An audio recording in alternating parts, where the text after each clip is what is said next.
Wow, President Simpson, you brought up that Honda Civic, that red Honda Civic that my wife Naomi remembers that one well. Thank you, President Simpson, for the hospitality and for this incredible invitation, faculty, staff. Truly, truly an honor. For the mothers joining us today, happy Mother's Day to you all.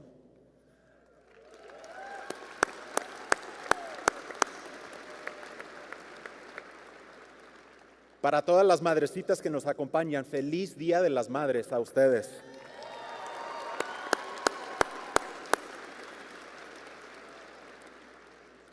I was certainly born and raised in 80216, the same zip code that we get to celebrate you all graduates today.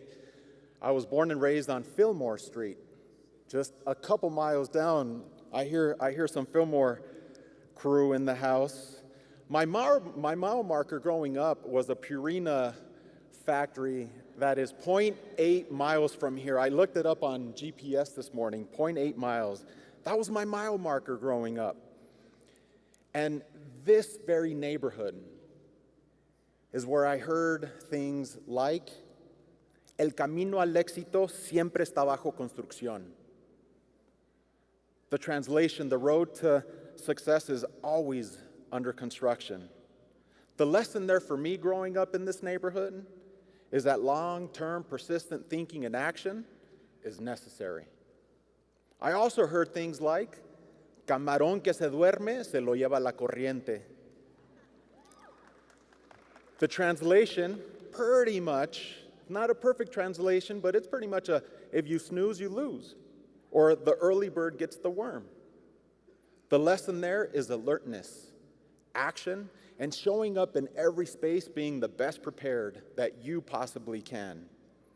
I also heard things like, quien no arriesga, no gana. The translation, you can't win if you don't risk.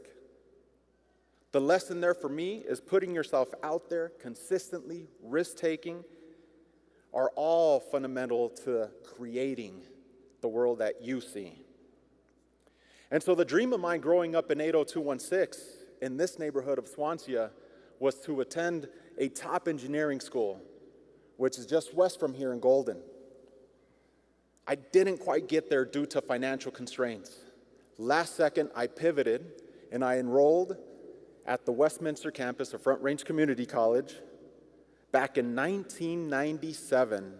And it was there where I met folks, many folks, like Dominic Macaya, my advisor, who sat down with me at the start, in the middle, at the end of every semester, making sure that I was on path to graduating on time and on path to taking that next step. I also met folks like Ray Borsama, my Calculus 1 and Calculus 2 professor, who invested countless hours in me making sure that I passed Calculus 1 and Calculus 2 and eventually Calculus 3 at the very same campus, probably in the same classrooms that many of you have stepped foot in. And it's that culmination of experiences that have allowed me to see the world, to take on some really cool positions and opportunities that over the last 15 years, as I've stepped into new spaces, my mom has asked the question, so what is it that you do at work, mijo? And my answer has been and will always be and is certainly, Mom, I ask questions. That's all I do. I ask questions. I ask questions, and a lot of them of myself, of the folks that I show up with, asking, are we serving our students in the right way, with the right level of systems? Are we asking the right questions to making sure that we're driving progress for our students and families? That's all I do. I ask questions. And so today, over the next couple of minutes, I will ask 3 fundamental questions, which I don't have answers for, but I will ask 3 fundamental questions. And the first question, I think many of you have been asked and probably answered countless times, and that question is, what do you want to be when you grow up? I wanted to be an engineer. Today, I'm not an engineer. So I answer with pride, I still don't know what I want to be when I grow up. The late Honorable Gil Coronado, who is an alum of my university, Our Lady of the Lake University, who was also the founder of Hispanic Heritage Month, used to remind me, Abel, you got to retire early and you got to retire often. And this was his way. This was Gil's way of encouraging me to live a full and faithful life. And so as you go along to answer that question for yourself, you're going to be on this journey, graduates, and it's going to be topsy-turvy. It's going to take a lot of turns, but you need a map. You need a compass. You need a set of virtues to take you along this journey. And perhaps those virtues for you might be something like prudence, justice, courage, temperance, but you got to decide what those virtues are for you.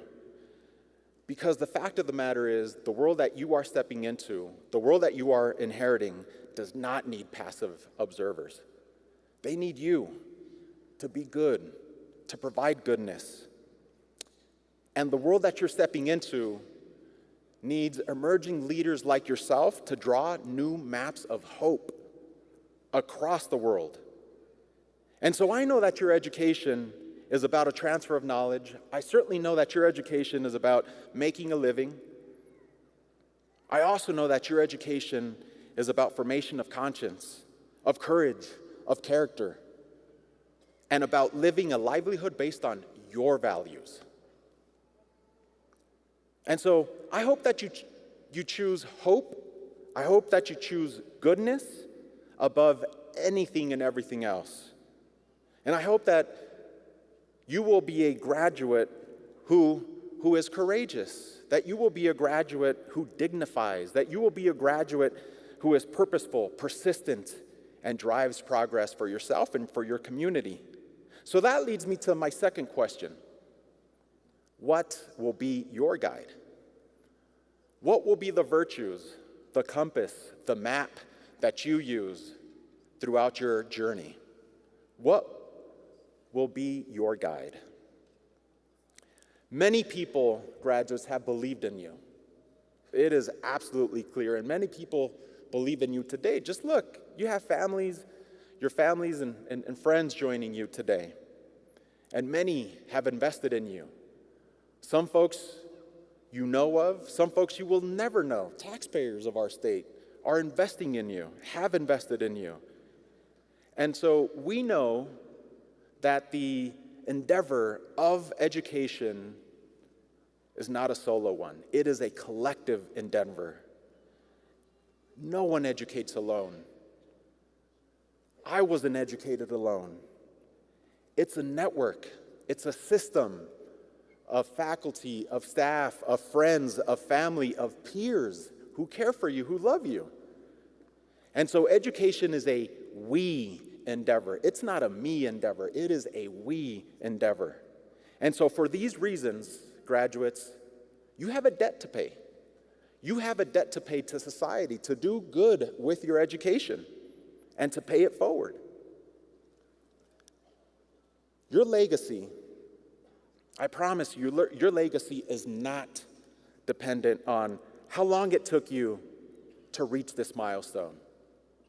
Your legacy is not dependent on what you earned on that exam, in that class, on that semester. Your legacy is not dependent on whether you raised your hand when your professor asked for input on that particular subject.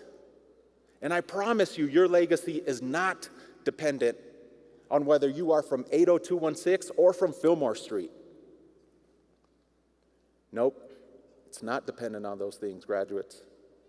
You have proven yourself that you can do the work. You're here today, and we're celebrating you.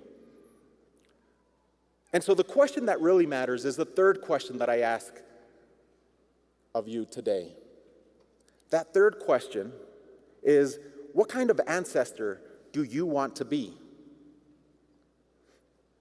And in fact, I'm going to challenge you. I'm going to ask a fourth question. And this is the most vital question for you to answer. What kind of ancestor will you be? What kind of ancestor will you be?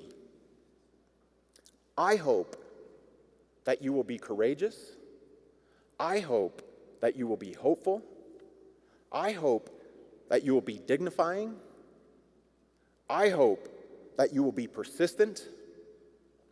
I hope that you will pay it forward. And I hope that you will draw new maps of hope. And above all, I hope that you become the kind of ancestor our world desperately needs. Thank you, graduates. Go out and conquer the world.